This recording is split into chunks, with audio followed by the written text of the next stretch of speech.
11월 7일 월요일 새벽 예배를 시작하겠습니다. 사도신경을 고백합니다.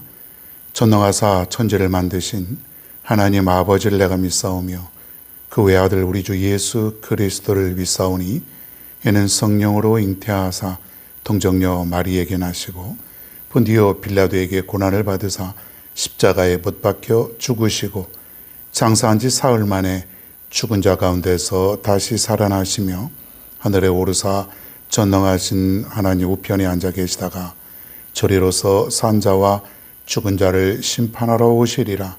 성령을 믿사오며 거룩한 공예와 성도가 서로 교통하는 것과 죄를 사하여 주시는 것과 몸이 다시 사는 것과 영원히 사는 것을 믿사옵나이다. 아멘. 성경 말씀 창세기 12장 1절 한 절만 보겠습니다. 12장 1절 한 절 제가 봉독합니다. 여호와께서 아브라함에게 이르시되 너는 너의 고향과 친척과 아버지의 집을 떠나 내가 네게 보여줄 땅으로 가라. 아멘. 떠나는 아브라함, 이런 제목으로 오늘 말씀을 전합니다. 지금까지 여러분들이 이 창세기 12장을 얼마나 많이 대했고 또 읽었고 또 말씀을 들었겠습니까? 이 말씀은 정말 수백 번도 더 들었던 그런 말씀. 자, 그런데 오늘 아브라함이 이 말씀 하나에 얼마나 대단한 사람인가? 정말 얼마나 대단한 믿음의 사람인가? 믿음도 그냥 믿음이 아니고 정말 대단한 인류 역사상 찾아볼 수 없는 그런 믿음을 우리에게 이제 보여주고 있습니다. 너는 너의 고향과 친척과 아버지의 집을 떠나라. 이것은 뭐예요? 하나님의 명령이에요. 하나님의 명령. 하나님의 명령이 아브라함에게 지금 떨어진 것이에요. 하나님의 명령은 내가 선택할 수 있는 것이 아니죠. 오직 그것은 하나님의 말씀을 순종만 우리는 할 수 있는 것이에요. 떠나라 그러면 떠나는 것이에요. 멈춰라 그러면은 멈추는 것이에요. 어디로 갈지 알 수 없습니다. 어디로 떠나라고 하는지 나는 알 수 없지만은 하나님은 미리 정하시고 우리에게 순종을 요구하시는 거예요. 오늘 하나님께서 아브라함에게 고향을 떠나라, 친척을 떠나라, 아버지의 집을 떠나라. 사실은 대대로 살던 그 고향 땅 아니겠습니까? 경작가던 땅도 있을 것이고 또 여러 가지 하는 일이 있었을 것이고 많은 그런 사람들도 거기에 있었을 것이고 뭐 오랫동안 살아온 터전이고 그런 장소예요. 근데 거길 떠나라는 것이에요. 근데 떠나라고 하는 그 장소가 어딘지를 모르는 거예요. 갈 바를 알지를 못하고 떠나야 되는 것이죠. 얼마나 여러분 그 결정하기가 어렵겠습니까? 오늘 이 시간에 저에게 아마 하나님께서 그런 말씀을 주신다면 과연 나는 이 말씀을 그대로 순종할 수 있을까? 지금 내가 여기 살고 있는데 여기 잘 살고 있는데 하나님께서 어느 날 너는 이제 떠나라. 하나님 어디로 떠날까요? 내가 예비한 곳으로 떠나라. 자, 근데 그 떠나는 곳이 사람이 많고 또 교회도 크고 내가 살기 편하고 모든 것이 다 갖춰져 있고 그러면은 얼마나 다행이겠습니까? 그런데 만약에 아무도 알 수 없는 그러한 지역 또 섬이라고 하십시다. 거기에는 교인들도 1명, 2명밖에 없는 그러한 곳, 생활을 보장받을 수 없고 그리고 삶의 터전을 볼 때에 어떤 그 풍요로운 것이나 또 채워지지 않는 그런 장소라고 할 때에 선뜻 결정을 내릴 수 있을까요? 쉽지 않을 것 같습니다.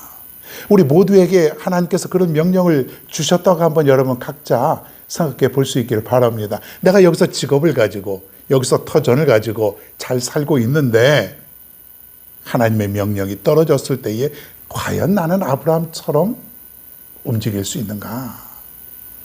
우리는 만약에 하나님이 내가 여기서 살고 있습니다. 자, 그런데 서울에 아주 좋은 곳에 아파트 한 2, 30억짜리 요즘 아주 비싼 곳에 거기 예비해 놓고 있으니까 떠나라. 그러면 아마 떠날 거예요. 대부분 떠날 겁니다. 왜? 지금보다 10배는 좋을 것이거든요. 이런 건 내가 떠날 수 있는데 그 반대의 현상이라면 우리는 과연 아브라함처럼 온전히 순종할 수 있을까? 아브라함의 믿음을 우리가 따라서 나도 그 믿음대로 살아갈 수 있을까? 여러분, 이것이 문제 아니겠습니까? 믿음은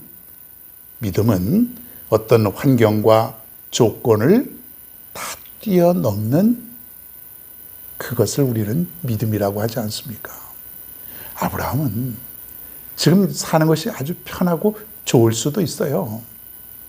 그런데 먼 곳에 수천 킬로가 떨어져 있는 그 가나안 땅을 향해서 하나님의 명령 하나만 가지고 떠나게 된다고 하는 것이에요. 이게 바로 믿음이라고 하는 것이죠. 여러분, 우리나라에 그 선교사로 왔던 미국의 선교사들이 처음에 올 때는 인도를 지망하고 또 중국을 지망하고 그래서 그곳에 선교를 가기 위해서 인도어도 공부하고 중국어도 공부하고 그랬는데 선교 역사에 보면 어느 순간에 한국으로 가라고 하는 그런 음성이 들리더랍니다. 그래서 어떤 선교사는 한국이 어딘지도 모르고 한국에 갈 것을 생각지도 않았는데 하나님의 음성을 듣고 이 한국 땅에 선교를 내딛기 시작했다는 것이에요. 여러분, 놀랍지 않습니까? 이 한국, 정말 몇십 년 전만 해도 이 한국은 한 명의 크리스찬도 없었던 선교의 불모지였는데 하나님께서 가라고 하는 그 음성을 듣고 선교사들이 하나씩 들어오고 나서 우리나라가 이렇게 놀라운 기독교 국가로 발전되었다고 하는 사실이에요. 여러분, 이것이 바로 하나님의 뜻이고 하나님의 계획이에요. 하나님은 아브라함을 통해서 저 가나안 땅에 어떤 계획을 갖고 계신 것이에요. 그러니까 우리가 순종할 때의 하나님의 계획, 그것이 이루어지는 것 아니겠습니까? 오늘날도 하나님은 여러분을 통해서 놀라운 계획을 이루어 가시기를 원하시는 거예요. 그때 우리가 하나님, 내가 가겠습니다. 이것이 바로 오늘날 우리가 취해야 될 태도라고 하는 것이, 그게 믿음 아닙니까?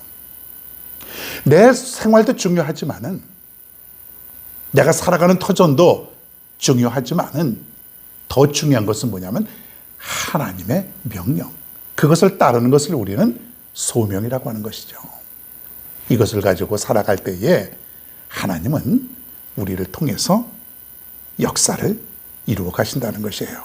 오병이의 기적은 한 어린아이의 도시락이 받쳐졌을 때에 놀라운 기적이 일어났다는 것이에요.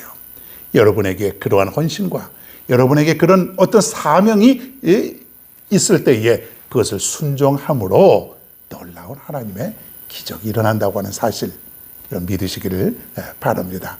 아브라함 한 사람을 통해서 가나안 땅에 정착하여서 수많은 이스라엘 백성들이 그곳에 이제 터전을 잡고 살아가게 될 것입니다. 하나님은 그 이스라엘 백성들을 선택하시고 그리고 온 인류의 구원이라고 하는 그 놀라운 과업을 이제 완성시켜 가시게 됩니다. 오늘 여러분을 하나님께서 부르십니다. 어떻게 여러분 응답하시겠습니까? 주님, 나는 여기가 좋습니다. 주님, 나는 여기를 떠날 수가 없어요. 주님, 여기는 내가 평생 일구어 놓은 그러한 장소입니다. 이렇게 하시겠습니까? 아니면은 오늘 아브라함처럼 주님, 내가 떠나겠습니다. 주님, 주님께서 가라고 하시니 내가 순종하겠습니다. 이렇게 하시겠습니까?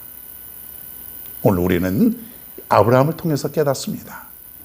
하나님은 우리를 통해서 일하시기를 원하신다고 하는 사실, 순종의 역사가 있을 때에 놀라운 하나님의 계획이 성취됨을 믿으시고 하나님께서 가라고 하실 때, 떠나라고 하실 때, 이 일을 하라고 하실 때에 네, 내가 하겠습니다. 이러한 순종의 역사, 이러한 믿음의 역사가 우리 모두에게 일어나기를 바랍니다. 왜 나만 겪는 고난이냐고 불평하지 마세요. 고난의 뒤편에 있는 주님이 주실 축복 미리 보면서 감사하세요. 너무 견디기 힘든 지금 이 순간에도 주님이 일하고 계시잖아요. 남들은 지쳐 앉아 있을지라도 당신만은 일어서세요. 힘을 내세요, 힘을 내세요. 주님이 손잡고 계시잖아요. 주님이 나와 함께함을 믿는다면 어떤 역경도 이길 수 있잖아요. 왜 이런 슬픔 찾아왔는지 원망하지 마세요. 당신이 잃은 것보다 주님께 받은 은혜 더욱 많은 은혜 감사하세요. 너무 견디기 힘든 지금 이 순간에도 주님이 일하고 계시잖아요.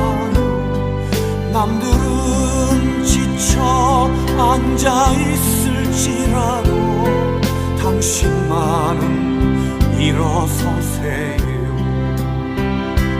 힘을 내세요, 힘을 내세요. 주님이 손잡고 계시잖아요. 주님이 나와 함께함을 믿는다면 어떤 고난도 견딜 수 있잖아요. 힘을 내세요, 힘을 내세요. 주님이 손잡고 계시잖아요.